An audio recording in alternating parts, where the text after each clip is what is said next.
Et ben, ce que je vous propose, c'est que, comme d'habitude, on commence sans plus attendre et qu'on commence avec une petite entrée en matière avec notre ami Jeff qui va nous parler, encore une fois, de littérature, j'imagine, je suppose. Et oui, effectivement, de littérature, toujours littérature. Hein. Bon, c'est un peu ma chronique. Hein. On n'a pas encore statué exactement sur le nom de ma chronique exacte, mais on pourra parler de book revue ou de chronique littéraire ou que sais-je encore. Un jour ou l'autre, j'arriverai à trouver le nom. Voilà. On trouvera bien à un moment donné.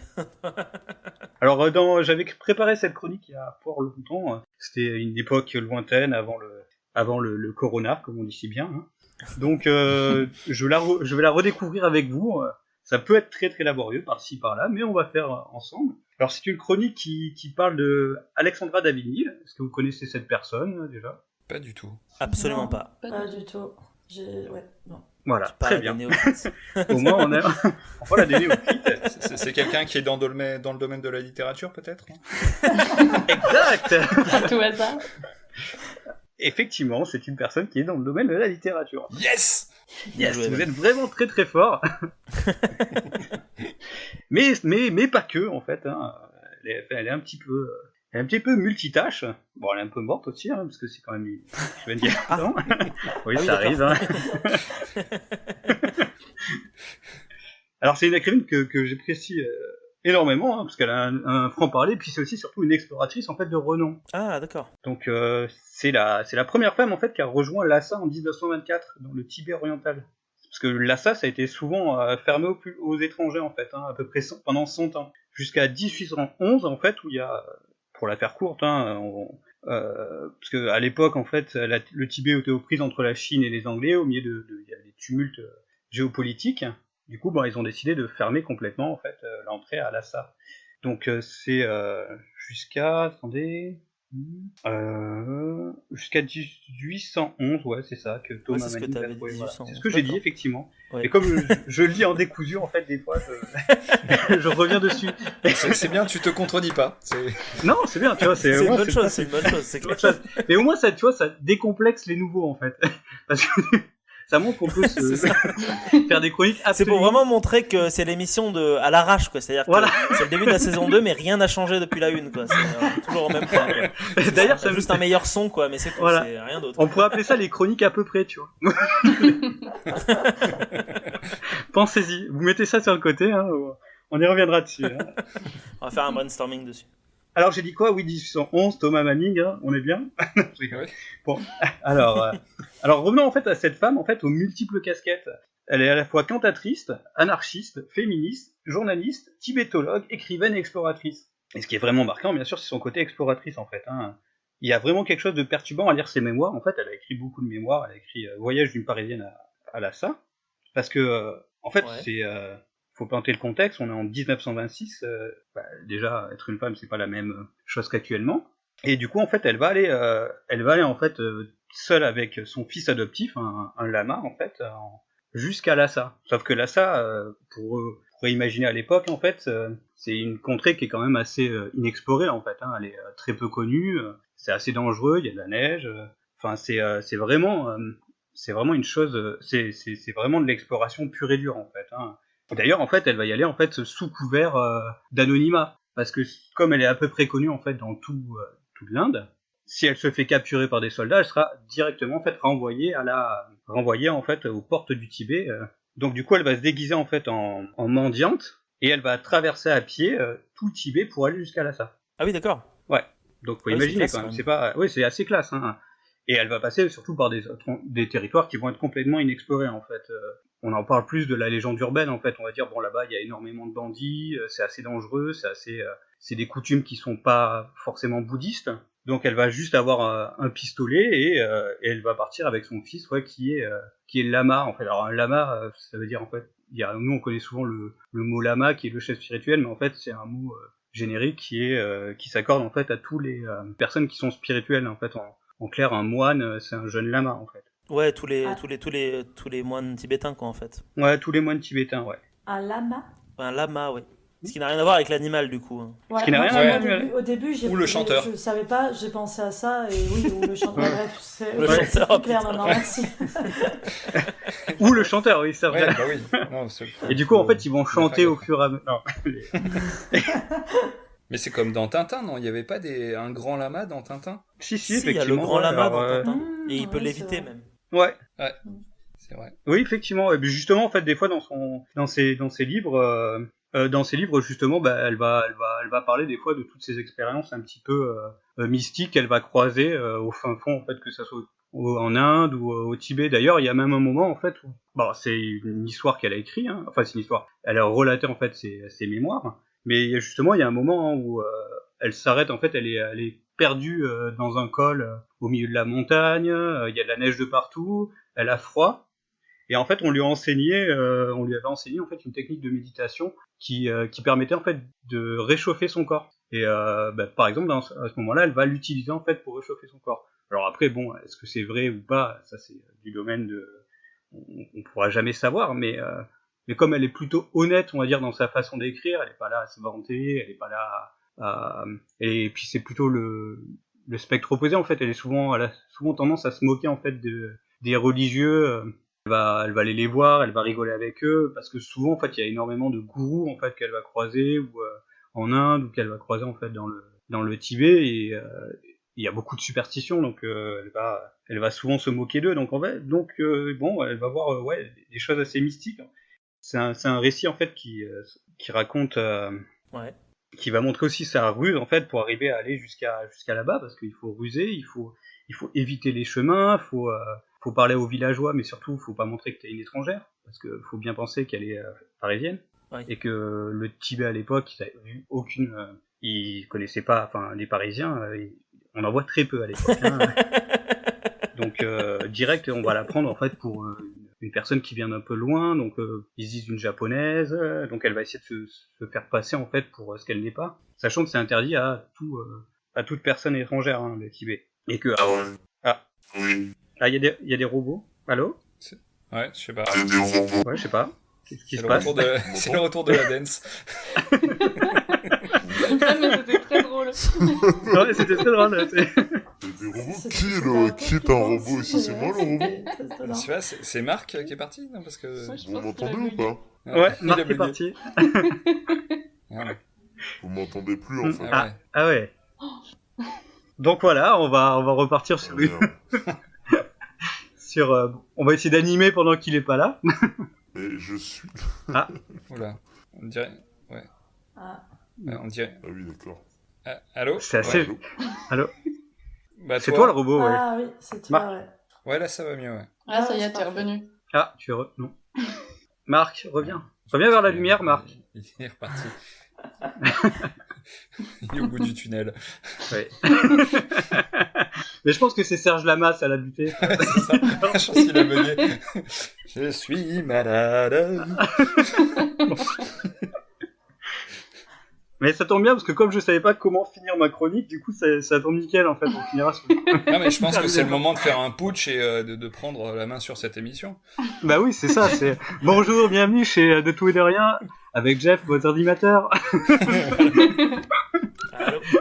Ah, Alors, qu'est-ce que tu veux Vous m'entendez là? La J'ai chronique plus une voix de c'était robot. qui Du coup, Jeff, t'as continué en mon absence ou pas? On a Il fait a un pris du putsch. galon. Il a fait un Il a Ouais. pris du galon. J'ai fait un putsch. Il est devenu animateur. Je suis devenu Désolé, animateur. Marc. Ah, merde, bon bah je m'en vais Trop alors. Hein. Non, je suis curieux d'écouter ce petit passage de 5 minutes, Jeff. Oui, c'est vrai, tu verras, c'est assez. Peut-être que tu monteras en grade, écoute, si ça me plaît. Je sais pas. Ouais, vas-y, tu peux reprendre, hein, même si je suis redéconnecté à un moment donné. N'hésitez pas à continuer ce que vous faites. Hein, je suis pas forcément, je suis dispensable, quoi. C'est dans ce genre de cas, si c'est une chronique, voilà. Donc Ouais. n'hésite pas à continuer. Quoi.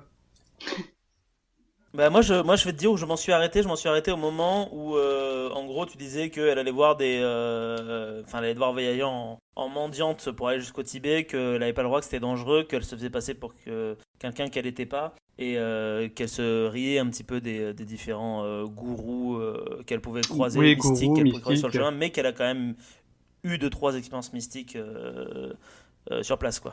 visiblement. Voilà, donc je devais en être à peu près vers là. Je recontinue, en fait, j'ai absolument pas suivi mes notes, hein, j'ai fait tout en freestyle. On te dira si tu redis, si tu radotes, on te dira. Donc, en 1811, hein, c'est bien ça. Ah oui, c'est ça, 1811. Oh mon dieu. Ah mon dieu, non mais au moins ça donne Ah un bah petit c'est côté festif un quoi, peu- écoute. C'est à peu près. Non, c'est festif. Donc c'est une japonaise qui est partie à dos Qui est de parti à lama. dos de lama C'est au Pérou exactement ça, pour aller voir des avec lamas. Serge Ouais, Lama. ouais. Pérou. Avec- Voilà, c'est ça. Ok. Non, voilà, donc du coup, c'est une écrivaine que je conseille énormément, en fait, si vous voulez connaître un petit peu le Tibet, et si vous voulez connaître aussi même que, en fait, l'Inde, le Tibet, en fait, elle a écrit sur elle a écrit plusieurs livres, en fait, et c'est vraiment passionnant, en fait, de voir de voir sa vie, hein, parce que c'est vraiment une exploratrice hors pair. Faut imaginer quand même qu'à l'époque, c'était vraiment, ça n'a rien à voir avec maintenant, hein. Le Tibet, c'était vraiment quelque chose qui était totalement mystérieux, en fait, hein. Il y avait une espèce de course. Alors bon là je vais partir sur mes anciens souvenirs mais parce que je lis pas mal le livre là-dessus Ouais. où à l'époque en fait il y avait énormément de personnes qui cherchaient à rentrer en fait là-bas dans le Tibet et donc du coup il y avait par exemple il y a un agent secret en fait japonais qui s'est lui aussi déguisé en moine et qui se baladait en fait tout le long du Tibet pour essayer de le cartographier. Pareil hein, il essayait d'éviter les gens. Il avait une espèce de en fait il avait un bâton et sur ce bâton en fait mesureur il avait on va dire un espèce de petit mécanisme à la James Bond, un top secret pour arriver à mesurer les kilomètres et les variations Du terrain. en fait, du terrain. Le mec fait de la tout le topographie Tibet. quoi en fait. Le mec faisait de la il fait topographie, de la c'est exactement ça. topographie du Tibet, un espion Voilà. japonais qui fait la topographie du Tibet, c'est génial. C'est incroyable. C'est génial. D'ailleurs, Alexandra David-Néel, elle va le rencontrer, elle va parler avec lui pour essayer de voir comment accéder là-dedans. D'accord. C'est assez fou, hein, et comme c'était vraiment, enfin c'était l'Eldorado, c'était un endroit assez mystérieux, parce que comme c'est à partir du moment où c'est interdit au public, tout le monde va rêver de comment, De comment à vouloir quoi y ça aller, quoi. ressemble, Ouais. quelles sont les merveilles qu'il y a là-bas. Hein. C'est pas pour rien d'ailleurs qu'on a parlé de Tintin au Tibet que Hergé il a dû sûrement parler du Tibet parce que c'était un milieu qui était exotique, c'était lointain, Il y a un imaginaire alors, merveilleux quoi dessus. un imaginaire merveilleux effectivement. Et tous les bouquins qu'elle a écrits, c'est dans cette région-là, c'est dans l'Inde, Non. dans le Tibet plus particulièrement. Non, pas forcément. Oui, il y a l'Inde, mais elle a écrit un bouquin que j'ai lu aussi, c'est où elle parle de l'Inde et surtout elle parle du côté ethnographique, sociologique. Et c'est assez intéressant parce que par exemple, elle parle en fait d'anciennes coutumes. Elle voit qu'il y a une forme d'évolution, mais bon, par exemple, elle va parler de coutumes qui sont absolument horribles en fait à l'époque. Bon, après c'est toujours pareil, hein, il faut remettre. Remettre les choses dans le contexte. Il Quoi. faut remettre les choses dans le... Non, et surtout sourcer aussi ailleurs, parce que moi j'ai lu ça et j'ai pas forcément cherché à corroborer avec d'autres informations, mais par exemple, à un moment, elle parle d'une coutume qui est que les femmes en Inde, elles s'immolaient, par exemple, à partir du moment où leur mari mourait, en fait. Elles allaient s'immoler, et c'était complètement... c'était tout à fait normal, en fait. Les gens disaient oui, et il y a même des gens, en fait, qui poussaient les femmes à s'immoler à l'époque. Elle va parler de plein de petites choses en fait qui sont très peu connues parce que pour nous l'Inde à l'époque hein, c'était pareil, on en entendait très peu parler et puis elle va parler de plein de choses, elle va parler aussi de la notion des gourous, comme il y a plein de gourous un petit peu partout qui ont chacun leur manière en fait de montrer leur philosophie mais que la plupart du temps en fait c'est souvent faux, hein, c'est juste des gens en fait qui vont être, on va leur donner à manger, enfin. Ouais. Mais eux, on va avoir un réel pouvoir en fait sur des groupes de villageois, des groupes de personnes. Et c'est là où souvent elle va aller les voir en fait pour voir qu'est-ce qui est vrai, est-ce qu'ils vont dire des bons conseils, qu'est-ce qu'ils vont dire. Mais sauf que elle va pas suivre les codes normaux en fait, elle va en jouer, tu vois, elle va rigoler avec eux, Et souvent, les gourous, il y en a certains qui vont être complètement offusqués parce qu'ils vont dire mais attends, on avait un enseignement à te donner que la plupart des villageois vont essayer d'avoir et elle s'en fout. Par exemple, il lui donne un rendez-vous je sais pas, à minuit, un tel jour comme ça, elle va pas s'y pointer, elle va faire non, moi j'y vais pas. Et le gars, il va être complètement offusqué. Les villageois aussi vont faire non, mais c'est pas possible, pourquoi vous faites ça, vous allez l'outrer, vous allez être maudite. Elle fait non. fait, c'est des mensonges. Enfin, donc c'est un peu c'est vraiment une rebelle dans l'âme, en fait, hein, souvent là. Ou même des fois, il y a d'autres. Ouais, elle est, c'est ce que je dis, elle est anarchiste, féministe, Ouais, c'est ça. C'est anthropologue, mais visiblement anthropologue un peu hardcore quand même, parce qu'elle fait pas d'observation participante. Mais ouais, elle a l'air d'être vraiment concentrée exclusivement sur l'Asie, Chine, Inde, Tibet, tout ouais, ça. l'Asie, la C'est Chine. incroyable Ouais. tout ce qu'elle a écrit. Putain, je suis en train de regarder ça, c'est. Hmm. Oh là là. Ouais, c'est assez La fou. vache. C'est une personne qui est pas tant connue que ça, en fait. Hein. Ouais, j'en avais jamais entendu parler. Ouais. Ouais. Elle est morte à 100 ans. Ah ouais, pour l'époque. Oui, exactement. Je sais pas si je spoil ta chronique, mais Ouais, 100 ans, ouais. ouais, elle est morte en 69, du coup, 1969. Ouais. Non, en fait, tu spoil pas du tout ma chronique parce que là, j'en étais arrivé à du freestyle complet. Là, c'est bon, là, Est-ce que tu veux que je fasse ta chronique à ta place? Non, mais j'aime bien, en fait, justement, qu'il y ait des interactions parce que... Tu vois, on peut lire la fiche Wikipédia. Wikipédia. Alors, Louise Eugénie Alexandrine Marie David, plus connue sous le nom d'Alexandra David Neal, née le 24 octobre 68 à Saint-Mandé, morte après de 101 ans le 8 septembre 69 à Digne-les-Bains. Eh oui, exact. Putain, elle est morte à Digne-les-Bains, c'est C'est incroyable. incroyable. C'est fou. Alors, Digne-les-Bains, vous savez où c'est Digne-les-Bains? C'est en Provence-Alpes-Côte d'Azur. Oh, je suis fatigué. On en apprend tous les jours, hein, franchement. Non, mais cette émission. Ah, mais t'as vu ça? Mais Digne-les-Bains, qui est quand même un endroit inexploré qui a été fermé aux étrangers pendant des années. Quoi, Digne-les-Bains Digne-les-Bains Ah bah oui, c'est marqué sur la fiche Wikipédia, écoute. Hein. Ah oui, bah si c'est écrit sur Wikipédia, c'est Wikipédia, vrai. alors. Et même qu'il y a un espion japonais qui a pris les mesures de l'ensemble de la commune de Digne-les-Bains. En- Non, sérieusement? C'est fou. Avec un bâton. Avec un bâton un Avec peu à la un James bâton, Bond, ouais. quoi. Ouais, télescopique, tu vois. Pardon Jeff, hein, si t'as d'autres choses à rajouter dans le freestyle, vas-y. Hein. Non, t'inquiète, non, c'est bon. C'est donc c'est officiellement la fin de ta chronique du coup. Là, c'est ça. C'est parfait. C'est donc officiellement la fin de ma chronique. C'est incroyable. Merci beaucoup Jeff du coup pour cette information. Cette chronique à peu près. Je connaissais pas du tout ce personnage et en vrai je suis vraiment en train de regarder la fiche Wikipédia et ça a l'air d'avoir eu une vie de taré. Ah oui, c'est complètement fou. Hein. Mais même ces bouquins, ils sont vraiment passionnants à lire. Si on aime bien les livres de l'exploration, d'explorateurs, c'est vraiment génial. Hein. Ouais, c'est le. Enfin, il faut la voir. Par exemple, quand elle va à Lhasa, tu vois, tous les jours, ouais.